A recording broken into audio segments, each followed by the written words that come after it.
Hello student, आप लोगों का स्वागत है हमारे यूट्यूब चैनल धीरज मेहता स्टडी क्लासेस में। आज आप लोगों के लिए लेकर आए हैं संस्कृत का VVI objective question.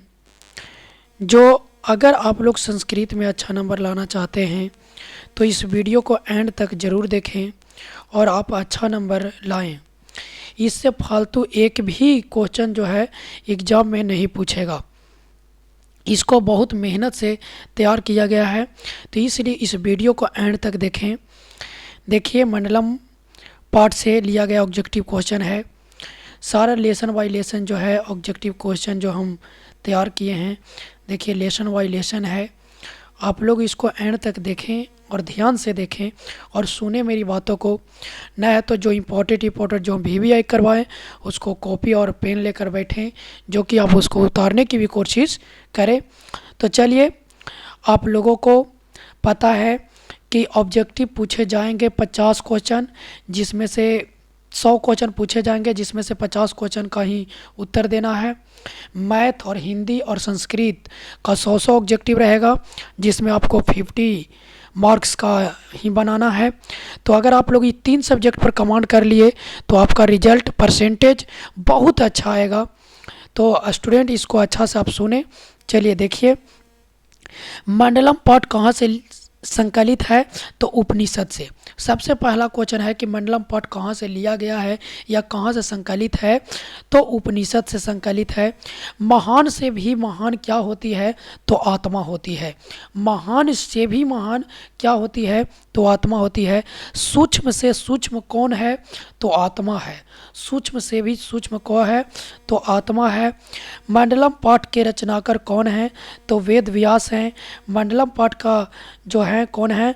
Ved Vyas. इसको वीवीआई कर लीजिए, वीवीआई क्वेश्चन है, समझ गए ना? वीवीआई क्वेश्चन है, इसको वीवीआई आप लोग कर ले सकते हैं। ये बहुत इंपॉर्टेंट क्वेश्चन है। अब चलिए, उपनिषद के रचनाकार कौन है? तो वेद व्यास है। उपनिषद किसका अंतिम भाग है? तो वैदिक साहित्य का अंतिम भाग है। मंडलम पाठ में किस प्रकार के मंत्र हैं? तो पद्यात्मक मंत्र हैं। उपनिषद किसका सिद्धांत प्रकट करता है? तो दर्शन का। किसे बस में नहीं किया जा सकता है? तो आत्मा।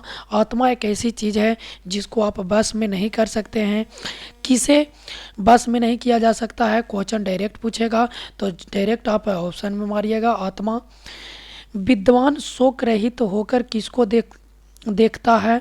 तो परमात्मा को देखता है। सत्य से किसका रास्ता प्रशस्त होती है? तो देवलोक का।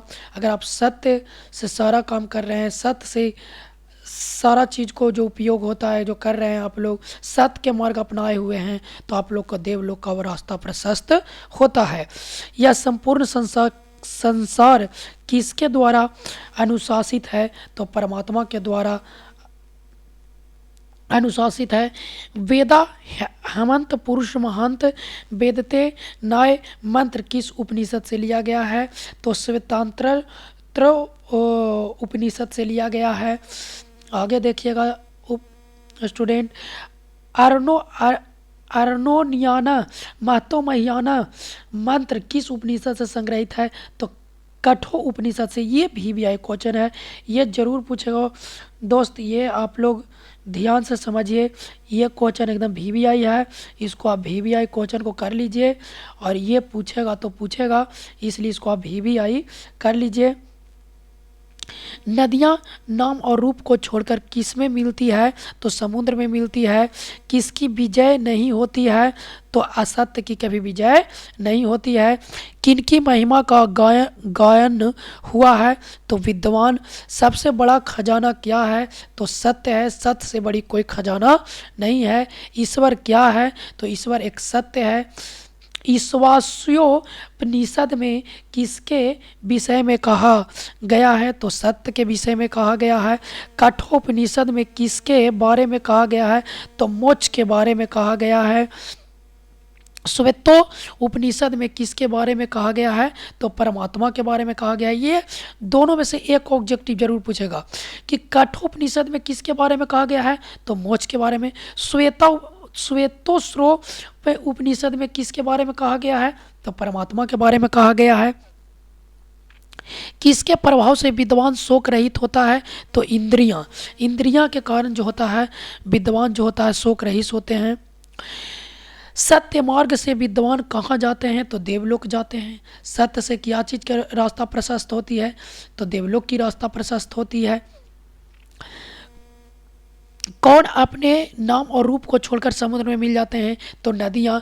नदियाँ जो होती है अपने नाम और रूप को छोड़कर जो होती है समुद्र में मिल जाती है। चाहे गंगा हो, चाहे यमुना हो, चाहे सरस्वती हो, चाहे कोई भी नदी हो, अपने नाम और रूप को छोड़कर जो होती है समुद्र में मिल जाती है। वहाँ मिलने के बाद कोई गंगा और कोई यमुना नहीं, सब समुद्र हो जाते हैं। समुद्र में मिलने के बाद कोई भी नाम और निशान नहीं रहता है।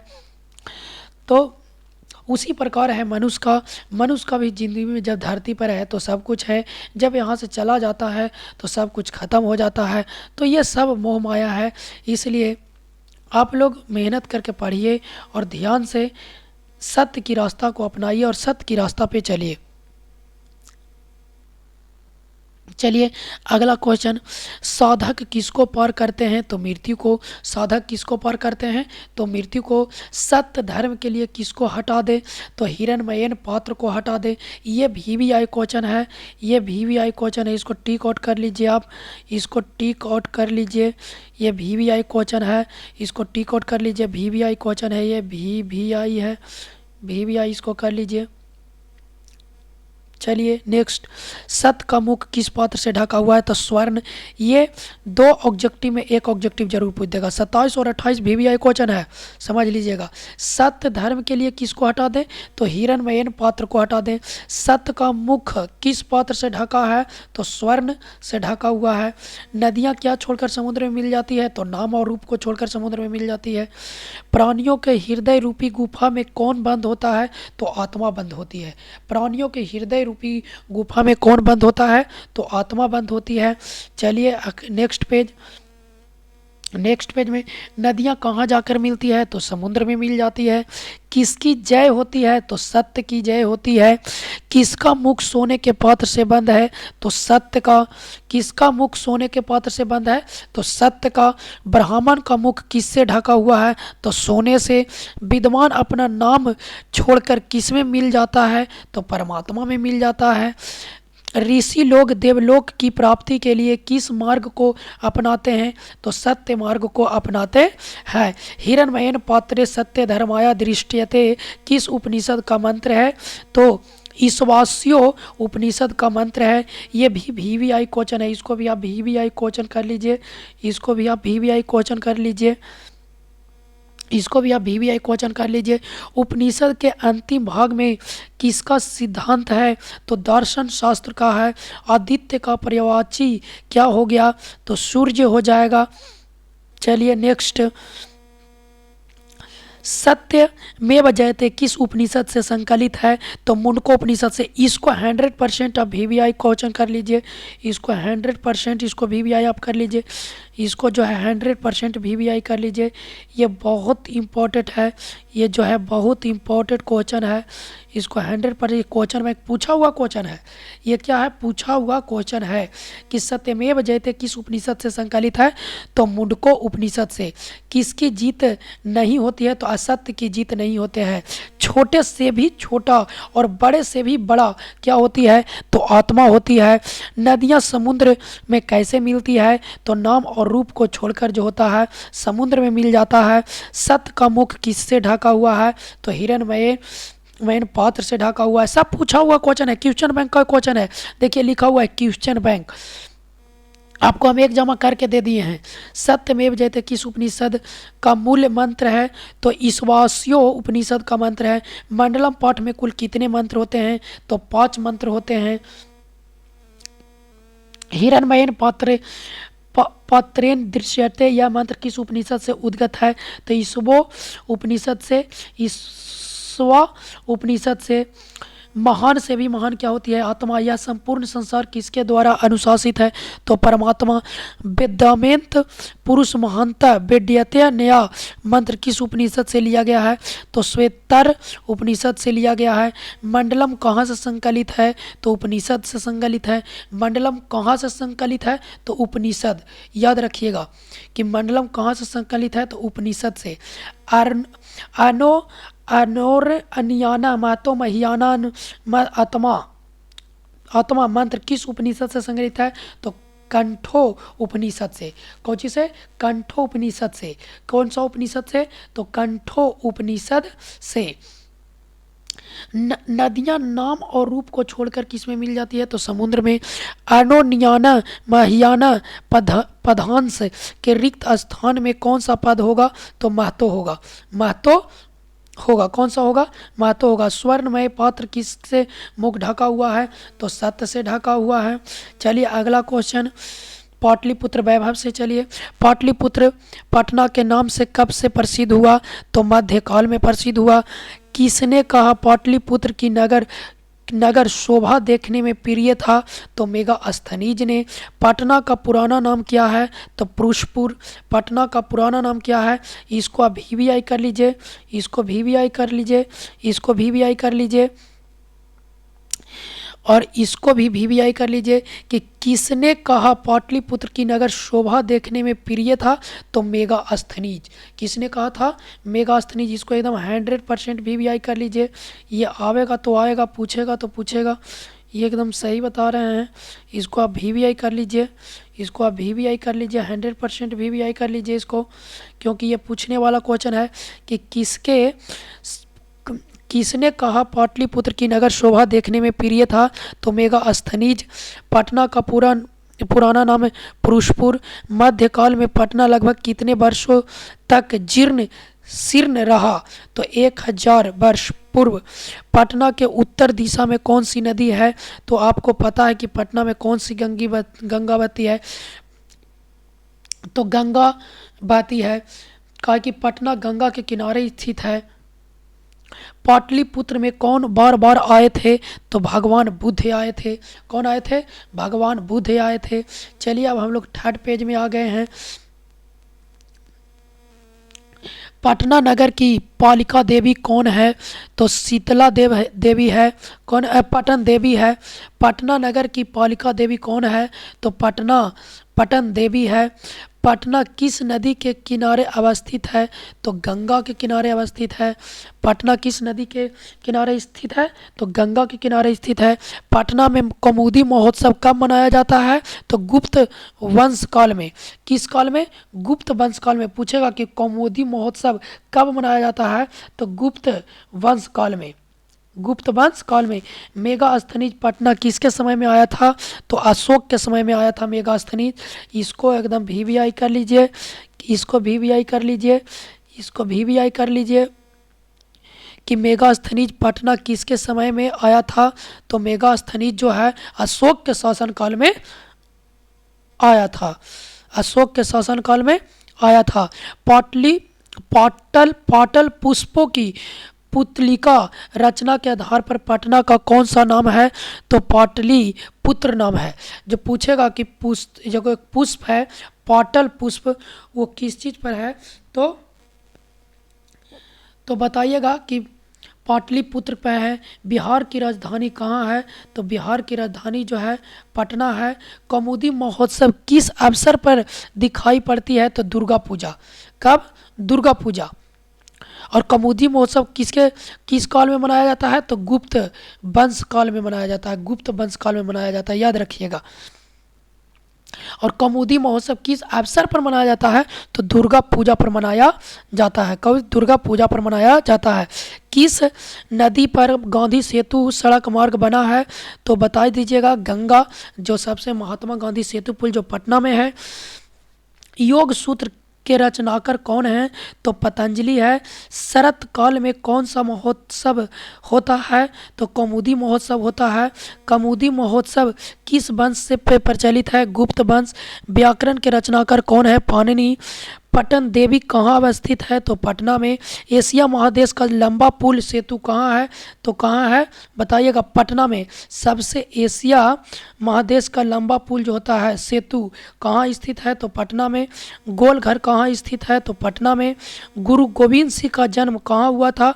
गुरु गोविंद सिंह का जन्म पटना में हुआ था, जिसके लिए गुरुद्वारा रोड है। गुरु गोविंद सिंह सिख धर्म के 10वें गुरु थे। कौन से गुरु थे? 10वें गुरु थे। मुगल काल में किसका उद्धार हुआ? तो पाटलिपुत्र का। गुरु गोविंद सिंह सिख संप्रदाय के कौन से गुरु थे? तो 10वें गुरु थे। बतावे कि 10वें सिख धर्म के 10वें गुरु थे। गांधी सेतु कहाँ है? तो पाटलिपुत्र में है। कुटनीतम काव्य के कवि कौन है? तो दामोदर गुप्त। बहुत वीवीआई क्वेश्चन है, इसको भी आप वीवीआई कर लीजिए, इसको भी वीवीआई कर लीजिए, इसको भी वीवीआई 100% कर लीजिए, क्योंकि कुटनीतम काव्य के कवि कौन है? तो दामोदर गुप्त। यूनान का राजदूत कौन था? तो मेगास्थनीज था। पूछेगा कि मेगास्थनीज कहाँ का राजदूत था? तो यूनान का था। कहाँ का था? यूनान का था। राजशेखर की रचना कौन कौन सी है? तो राजशेखर का काव्य मीमांस। राजशेखर, या पूछेगा कि काव्य मीमांस का लेखक कौन है? तो पूछिए, बोलिएगा राजशेखर। या पूछे जैसे यहाँ पूछा है कि राजशेखर की रचना कौन सी है? तो काव्य मीमांस। तो उल्टा भी पूछ सकता है, तो इसको ध्यान दीजिएगा। क्या कीजिएगा? ध्यान दीजिएगा। और कुटनीतम के बतेबे किए दामोदर गुप्त। चलिए अगला, कौमुदी महोत्सव किस ऋतु में मनाया जाता है? तो शरद ऋतु में मनाया जाता है। किसके समय में पाटलिपुत्र अधिक समृद्धि है? तो चंद्रगुप्त के। काव्य मीमांस के रचनाकार कौन है? राजशेखर है। प्राचीन काल में शिक्षा का केंद्र कहाँ था? तो पाटलिपुत्र। किस काल का शासन उत्कर्ष काल माना जाता है? तो गुप्त काल। समुद्रगुप्त ने किस काव्य की रचना किए हैं? तो कुटनिमतरणी। विद्वानों ने पृथ्वी का तिलक किसे कहा है? तो पाटलिपुत्र को। इंद्रलोक किस नगर को कहा गया है? तो पाटलिपुत्र को। स्वर्ग से भी सुंदर कौन सा स्थान है? पाटलिपुत्र है। गौतम बुद्ध के समय पटना का क्या नाम था? तो पाटलिपुत्र था। भगवान बुद्ध भविष्य में किस नगर को महानगर बनेगा कहा था? तो पाटलिपुत्र को कहा था। सरस्वती का कुलगृह कौन सा महानगर था? तो पाटलिपुत्र था। चलिए अगला पेज, एशिया महादेश का सबसे लंबा पुल किस नदी पर है? तो गंगा नदी पर है। मुद्रा राक्षस ग्रंथ में किस शहर की प्राचीनतम का संकेत है? तो पाटलिपुत्र में। और मुद्रा राक्षस का लेखक कौन है? पूछ देगा तो विशाखदत्त। गुरु गोविंद सिंह का जन्म स्थान किस नाम से प्रसिद्ध है? तो गुरुद्वारा से। अभी हम बताएं स्टूडेंट कि गुरु गोविंद सिंह का जन्म जो है गुरुद्वारा, पटना के गुरुद्वारा रोड में हुआ था, इसीलिए गुरुद्वारा रोड जो है फेमस है। और गुरु गोविंद सिंह जो है सिख धर्म के 10वें गुरु थे। किसके काल में पाटलिपुत्र की रक्षा व्यवस्था उत्कृष्ट था? चंद्रगुप्त मौर्य। ये भी वीवीआई इसको कर लीजिए, इसको भी आप वीवीआई कर लीजिए कि गुरु गोविंद से गुरुद्वारा रोड, इसको और इसको, कि किसके काल में पाटलिपुत्र की रक्षा व्यवस्था उत्कृष्ट था? तो चंद्रगुप्त मौर्य के समय में जो था पाटलिपुत्र का रक्षा व्यवस्था बहुत अच्छा था। कौन जी था? बहुत अच्छा था। तो ये भी 100% वीवीआई है। आपका सब जो है वीवीआई क्वेश्चन हम करवाते जा रहे हैं, तो उसको आप करते जाइए। और अगर अच्छा लगे, मेहनत लगे कि नहीं मेहनत किए हैं हमारे लिए, तो एक बार चैनल को लाइक और सब्सक्राइब जरूर करें। सिखों के 10वें गुरु कौन थे? तो गुरु गोविंद से थे। पाटलिपुत्र किस प्रांत की राजधानी है? तो बिहार की राजधानी है। पाटलिपुत्र वैभव पाठ में किस शहर का वर्णन किया गया है? तो पटना का वर्णन किया गया है। पटना का इतिहास कितना पुराना है? तो 2500 वर्ष पुराना है। पटना शब्द किस शब्द से बना है? तो पटन देवी शब्द से बना है। अब चलिए आलस कथा को हम वर्णन करते हैं, जिसको लेखक विद्यापति है। तो आइए आज अब हम आलस कथा में चारों आलसियों के बारे में भी, और इसकी पूरी कहानी आप पढ़िएगा तो पूरा ऑब्जेक्टिव जो है क्लियर हो जाएगा। आलस कथा पाठ कहाँ से लिया गया है? तो पुरुष परीक्षा से लिया गया है। आलस कथा पाठ किस प्रकार की कथा है? तो व्यंग्यात्मक कथा है। आलस कथा पाठ में किस दोष का वर्णन किया गया है? तो आलस्य का वर्णन किया गया है। कौन आलस्य का बहाना बनाता था? तो धूर्त लोग। वहाँ धूर्त लोग जो होता है आलसी, आश्रम में जो है बहुत सारे आलसी भर गए थे, और वहाँ इसीलिए वीरेश्वर नाम का जो मंत्री था उसको बहुत ज़्यादा अधिक खर्च होने लगा था। आलसियों के घर में आग कौन लगाया था? तो योगी पुरुष लगाए थे। आलसियों की परीक्षा क्या लगाकर लिया गया? तो आग। अग्नि परमादा अस्थि यानी आग को लगाया गया। चारों आलसियों का क्या पकड़कर बाहर निकाला गया। तो केस पकड़कर जो होता है, सभी वहाँ का जो योगी पुरुष थे, जो बाल पकड़कर जो होता है बाहर खींचकर लाया। आलसियों का रक्षक कौन होता है? तो दयावान, जो दयावान होते हैं। चारों आलसियों को कैसे बाहर किया गया? तो केस पकड़कर खींचते हुए बाहर किया गया। आलसक आल अलस कथा अंतर्गत मिथिला में कौन मंत्री थे? तो बीरेश्वर मंत्री थे। आलसवाला में आग क्यों लगाई गई थी? क्योंकि आलसियों की परीक्षा करने के लिए, क्योंकि आलसियों के अलावा भी वहाँ धूर्त लोग भी खाने के लिए वहाँ बैठ गया था, बड़ा बड़ा तोंद फुला लिया था खा खा के। तो उन लोग को चेक करने के लिए, परीक्षा लेने के लिए है, जो कि आलसवाला में आग लगाया गया था। आलसवाला में आग लगाने पर भी कितने लोग नहीं भागे थे? तो 4 लोग। कितने लोग? 4 लोग। आलसियों जो होता है वो आलस से नहीं भागा था, लेकिन बाकी सब भाग गया था। घर में लगी आग को देखकर कौन लोग पलायमान हो गए? पलायन मतलब भाग जाना। पलायन मतलब क्या हो जाना? भाग जाना। तो धूर्त लोग भाग गए थे। अरे हल्ला कैसा किसने बोला? तो चतुर्थ पुरुष ने बोला कि हल्ला क्यों करते हो? प्रथम बोला कि लगता है अल्कोहल हो रहा है। दूसरा बोलता है लगता है आग हो रहा है, आग लग गया है आश्रम में। तीसरा बोलता था कि कोई ऐसा धार्मिक व्यक्ति नहीं है योगी पुरुष जो हमें गीले चादर से ढक दे। तो चौथा बोलता है अरे बचाल, तुम लोग बहुत बोलते हो, चुप रहो। तो चौथे पुरुष बोलता है अरे हल्ला कैसा? किसने बोला? चौथे पुरुष ने बोला।